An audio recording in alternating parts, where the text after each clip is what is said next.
स्थिति देखला परे मो मुंडटा खाली टकमक होची मो मुंडरू खाली ज्वलंत अग्नि किरण अति साधन एटा मो देहरे भी जानु छिप्रलय अपेक्षा करी जा बहु दिन से बस्ती रे पुन्ना होती पड़िबो डैडी निश्चय पड़िबो कारण मो प्राण पश्चिम कवाट no call no shot anybody home बड़ा हंडिया में गाँव ठिची प्रलय धूली धुमाला होई असुची करो वात्या हवा वात्या भाबुड़ी धीटा करे खरु आउट हेबे आई केरा मो तब चियो पिचा तबे कोई पिचा जे बस तो बेइमानी करे जे इतना बिता पेचा तापर स्वाधीनता को आम रास्ता रू हटेई देवा दादी ठीक कथा कहिछ मु त करे अपेक्षा करिछि को दिन हम बाट सफा हबो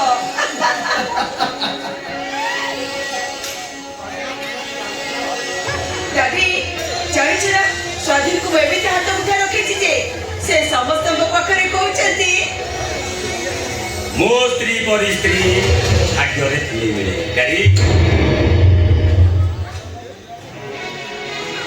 हाँ मो जोई बरी के हमें आसुଛୁ छदिन नाती टकर कोसिया धूमधाम रे पाई भाई सीधा भली स्त्री सात तपस्यार फल स्वाधीन मो भणजा पाई ए गाँटा केमिति भोजी भातरे फसी उठे ओके हम आसुची ए सती हमें मते पाई खुशी ना एमिति खुशी होबनी कहल एमिति खुशी रे कहवा को मते भाषा नहीं अच्छा मु तम पाई एते इम्पोर्टेंट सतरे तेरी गुण पे बहुत खुशी मु भी तुमको पाई बहुत खुशी मु तम पाई के कोन खाइबो बोली दउची तमे खाइ लेबो ठीक अछि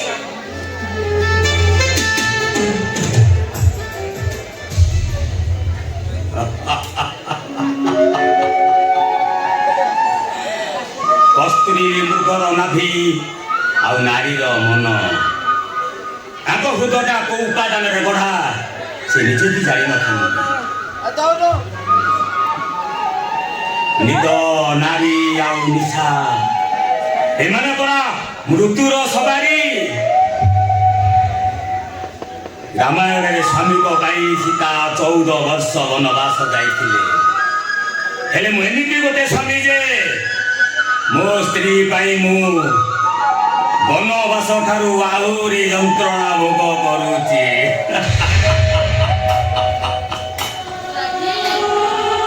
स्वाति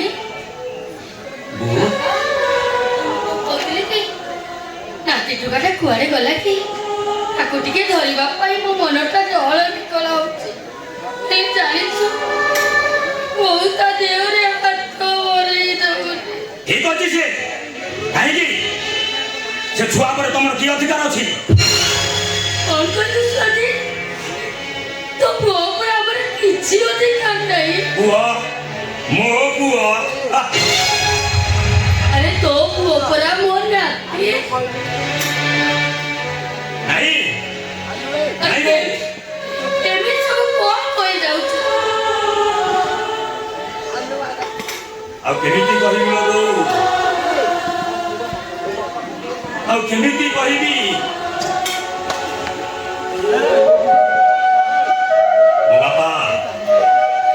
मो बापा गोपबंधु महांती घरे मो हृदयर वेदना को बुझिले केमिति मु नीति जड़ी जड़ी बंचिची मो मन कथा को बुझिलेनी पुरोरे जन्म दे देले केही के मां बापा हे जानती न बहू बापा हवा पाई हेले आकाश तलु विशाल हृदय थिबा दरकार मां बापा हेले ପୃଥିବୀ ଠାରୁ ଆହୁରି ଦରଦ ଥିବା ଦରକାର ଯୋଉଟା କି ତମ ମାନଙ୍କ ପାଖରେ ନାହିଁ।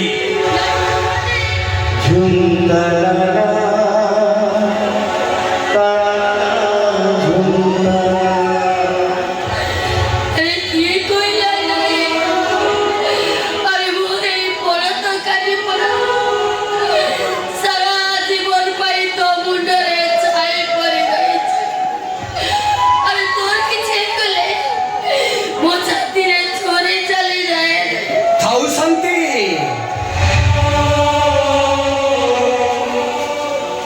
ବାପା ମାଙ୍କର ତ୍ୟାଗର ମୁଁ ଏମାନଙ୍କର ବୁଝିବେ।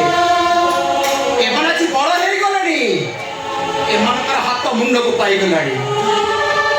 ନିଜ ଜନ୍ମ କଲା ପୁଅମାନଙ୍କ ପାଇଁ ପିତାମାନଙ୍କର କେତେ ଯେ ତ୍ୟାଗ କେତେ ଯେ ତପସ୍ୟା। ପିଲାମାନେ ଜନ୍ମ ହେଲା ଠାରୁ ବଡ଼ ହେଲା ପର୍ଯ୍ୟନ୍ତ କାନ୍ଧରେ ଧରି ଲାଉ କରି ବୁଲାନ୍ତି। ପିଲାମାନେ ଅଛଟ ହେଲେ ଜହ୍ନ ମାମୁକୁ ଦେଖି ଜହ୍ନ ମାମୁର ଗପ ଶୁଣନ୍ତି। ଜହ୍ନ ମାମୁ ସରଗ ଶଶୀ ମକୁନା ହାତରେ ପଡ଼ିବୁ। ଆଜି ଯେତେବେଳେ ସେମାନେ ବଡ଼ ହେଇଗଲେଣି ଆମମାନେ ତାଙ୍କ ପାଇଁ ଅଦରକାରୀ ହେଇଯାଇଛେ ଶାନ୍ତି। ତମର ପାଇଁ ଜଣ ଦରକାରୀ ବାପା ଯୋଉଦିନ ବିନା ଦୋଷରେ ମତେ ସମାଜ ଆଗରେ ଦୋଷୀ ସଜେଇ ଦେଲ ନ୍ୟାୟର ନୀତି ଧରି ମୋ ଜୀବନଟାକୁ ବର୍ବାଦ କରିଦେଲ ବାପା। ଦଶରଥଙ୍କର ଗୋଟିଏ ଭୁଲ ପାଇଁ ରାମଚନ୍ଦ୍ରଙ୍କୁ 14 ବର୍ଷ ବନବାସ ଯନ୍ତ୍ରଣା ସହିବାକୁ ପଡ଼ିଥିଲା। ଆଉ ଆଜି ତମର ଗୋଟିଏ ଭୁଲ ପାଇଁ ମୋ ଜୀବନ ସାରା ବନବାସ ଠାରୁ ଆହୁରି ଯନ୍ତ୍ରଣା ଭୋଗ କରୁଛି। ଏ ସ୍ୱାଧୀନ ତମ ସ୍ୱାଧୀନ ମରିଯାଇଛି ତମ ସ୍ୱାଧୀନ ସେଇଦିନ ମରିଯାଇଛି ବାପା। না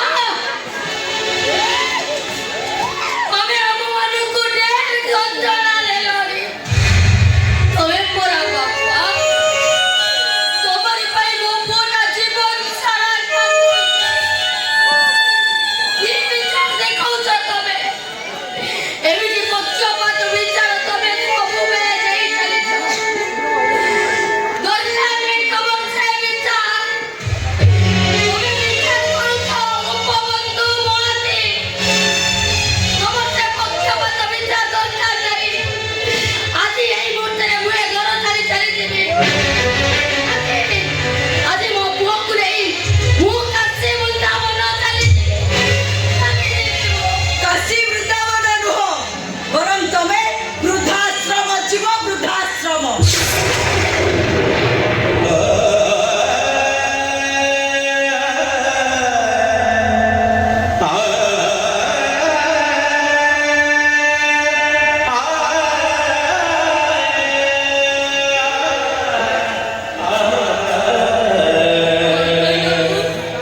ଆମେ ବୃଦ୍ଧାଶ୍ରମ ଯିବୁ ଏକା ତମେ ନୁହଁ ତମ ସହିତ ତମ ସ୍ୱାମୀ ବି ଯିବେ। ଆମେ ଚାହୁଁନୁ ତୀର୍ଥ ବୁଲାବୁଲି କରି ସାରିବା ପରେ ପୁଣି ଥରେ ଘରକୁ ଆସି ଆମ ମୁଣ୍ଡକୁ ଚବେଇ ଖା। ତମେ ଠିକ କହିଛ ବୋଉ, ତମେ ଠିକ କହିଛ। ପୁଅମାନେ ବଡ଼ ହେଇଗଲା ପରେ ବାପା ମାଙ୍କ ପାଇଁ ସେମାନେ ଅଦରକାରୀ ହେଇଯାନ୍ତି। ନିଜ ଜନ୍ମ କଲା ମହାପୁରୁଷ କେତେ ସେ କଷ୍ଟ ପାଇବ ସେ କେମିତି ଜାଣିବ? ଆରେ ଏ ସ୍ୱାଧୀନ ନିଛାଟି ଅନ୍ଧକାର ରାତିରେ ଆଲୋକିତ କରୁଥିବା ଜହ୍ନଟାର ବେଦନା କିଏ କଣ କେବେ ବୁଝିଛି? ନା ତୁ କେବେ ସେ ବେଦନା ବୁଝିପାରିବୁ? କିଛି ବୁଝିପାରିବୁ? ଆଉ କିଛି ଜାଣିବା ଦରକାର ନାହିଁ। ଏମିତି ବିଲା ବିଚରା ଆମେ ଢେରେ ଜାଣିଛୁ। ମାରୁଛ ଦି ଜଣ ଯାକ ଏ ଘରୁ ବାହାର। ତମେ ମାନେ ଘରୁ ଗଲେ ଆମେ ଟିକେ ଶାନ୍ତିରେ ରହିବୁ। ବାପା ତମକୁ କଣ କିଛି ସୁବିଧାନି କୁହ ତୀର୍ଥ କରିଯିବ ନା ମୋ ସ୍ତ୍ରୀ କଥାରେ କେବେ ବୁଧା ଶୁଣ ଓ ସୁବିଧା ହେଲେ ମୋର ଗୋଟେ ଅନୁରୋଧ ଆମେ ତ ଆଜି ବୃଦ୍ଧାଶ୍ରମ ଚାଲିଛୁ ବୃଦ୍ଧାଶ୍ରମ ଗଲା ପରେ ତମେ ଦୁଇ ଜଣ ଦୁଇଟା ଫ୍ୟାନ୍ ଲଗେଇ ଦବ ମାନେ ମୁଁ ଶୁଣିଥିଲି ବୃଦ୍ଧାଶ୍ରମରେ କୁଆଡ଼େ ଫ୍ୟାନ୍ ନାହିଁ ଆମେ ଦୁଇ ଜଣ ଆଜି ଚାଲିଗଲା ପରେ କାଳେ ଭବିଷ୍ୟତରେ ତମେ ଦୁଇ ଜଣ ବୃଦ୍ଧାଶ୍ରମ ଯିବ ଏ ବୁଢ଼ୀ ଦେଖିଲେ ଆମ ପରି ତମେ ଯେମିତି କଷ୍ଟ ନ ପାଅ ଚୁପ ହେଇଯା ଯେତେ ଶୀଘ୍ର ପାରୁଛୁ ବାହାର ଏଠୁ ବାହାର ବାବା ମୋ ସ୍ତ୍ରୀ କ'ଣ ଶୁଭୁନି ଯାଉନ ଜଲ୍ଦି କୁଆଡ଼େ ଯିବ ତମେ ବୃଦ୍ଧାଶ୍ରମକୁ ନୁହେଁ ଲୋ ତୀର୍ଥ କରିବାକୁ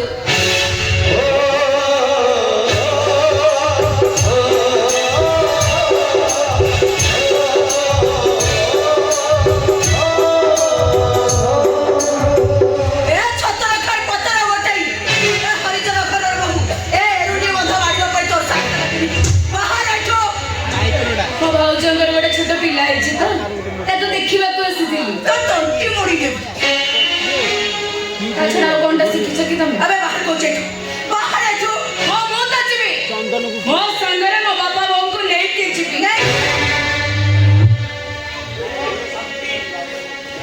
ଶାନ୍ତି ତାକୁ କହିଦିଅ ସିଏ କାହା ସାମ୍ନା ଠିଆ ହେଇ କଥା କହୁଛି ତାକୁ କହିଦିଅ ସେ ଯେମିତି ଏ ଘର ଏରୁଣ୍ଡୁ ବନ୍ଧ ନ ଡେଉ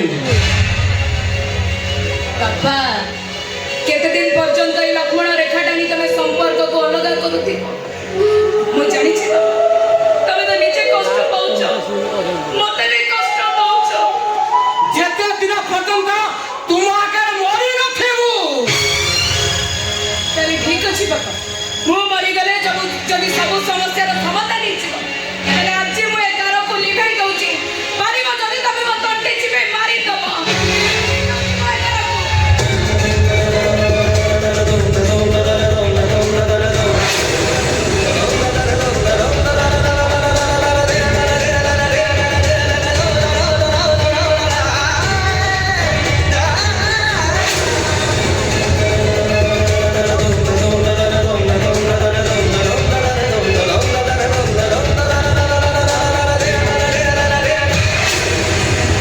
ମାରିଦିଅ ବାପା ମୋ ତଣ୍ଟି ଯିବେ ମାରିଦିଅ ହେ ଗୀତା ମାରି ଦଉନ ଗୁରୁଜୀ ଗୀତାର ତଣ୍ଟି ଚିରି ଶେଷ କରିଦିଅନ୍ତୁ ଜାଣିଛୁ अबे तू कहाँ समझ है कथा को जानिछु ना गुरु को सामने रे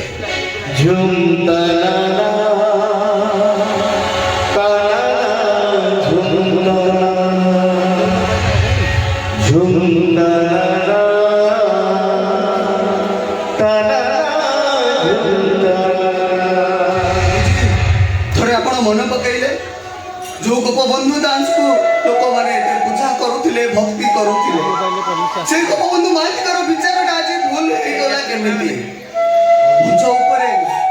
मंच उपरे भोज राजा को ब्राह्मण भक्ति कोड आपण भूली गले गुरुजी किए जदि अन्याय करे लोक माने आपण को पाखु दौड़ी आसंती न्याय पाई आ आपण जदि आज भूल करिवे भूल विचार दिबे अरे ए लोक मानकर विश्वास भरोसा टूटी जीव गुरुजी ए खबर खंडियाटा तोरा घर को चली आसी ओकिलाटी करियाको ओकिलाटी करिया का घर को चली आसी तू कष्ट दबा लोक जानिबो केमिति लुहर अजर केते जेते कष्ट देले भी ए आखि लुह पूरा पानी पड़ी लागे बेसी तो नीति शास्त्र गपुचु अरे बुढ़ा बुढ़ी टाउ ले जाऊ मु तीर्थକୁ हां नहीं जीवे मु तीर्थको मो गुरुको कारण मो गुरु मते ए दुनिया रा आलोक देखै चंती मो मां शांतानी मते पुअर स्नेह देई चंती दरकार नहीं तो भली पुरंदर पुआ दरकार नहीं श्रवण कुमार गपळे एई कांदरे पकई मो गुरु को तीर्थ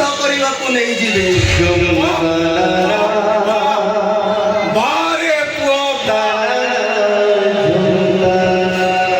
अरे ରାତି ଆଜି କୁଣ୍ଠେ ମୋଟ ହୋଇଯାଇଛି।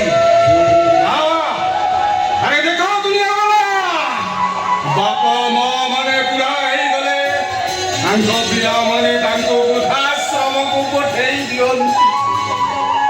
ଯା ପୁଅ ଯା, ଆରେ ତୋ ପଛରେ କେହି ନଥିଲେ ବି ତୋ ଏ ବାପା ଅଛି, ତୋ ବାପା। ଆରେ ଯା, ମାକୁ ନେଇ ଯା ବୃଦ୍ଧାଶ୍ରମ ଯା। ଗୁରୁଜୀ ଚିନୁ ଏ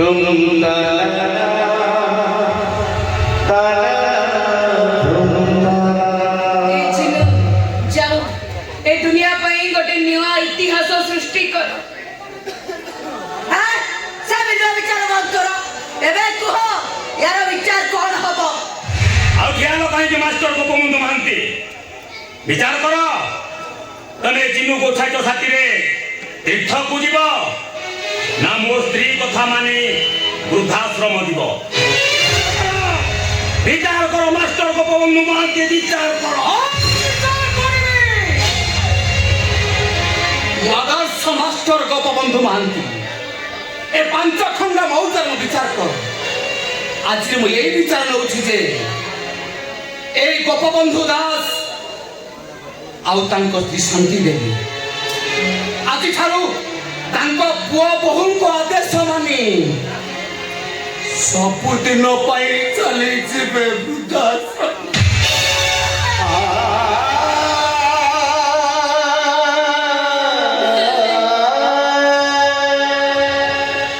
ଗୁରୁଜୀ, ଗୁରୁଜୀ,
ନିଜର ଡିଣ୍ଡିବ ପିଟୁଥିବା ଲୋକମାନେ ସବୁ ପରେ ଗୋଟେ ପୁଅ ପାଇଁ ତା ମା ବଡ।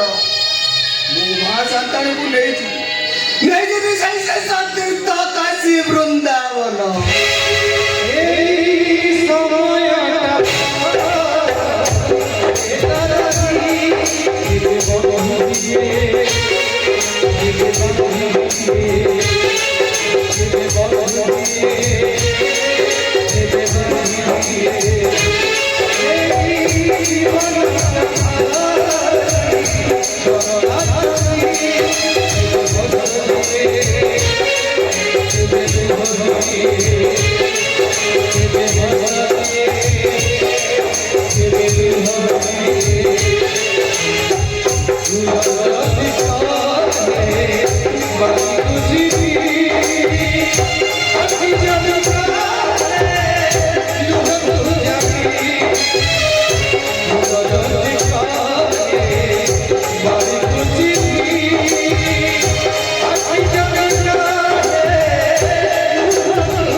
ଆସିବ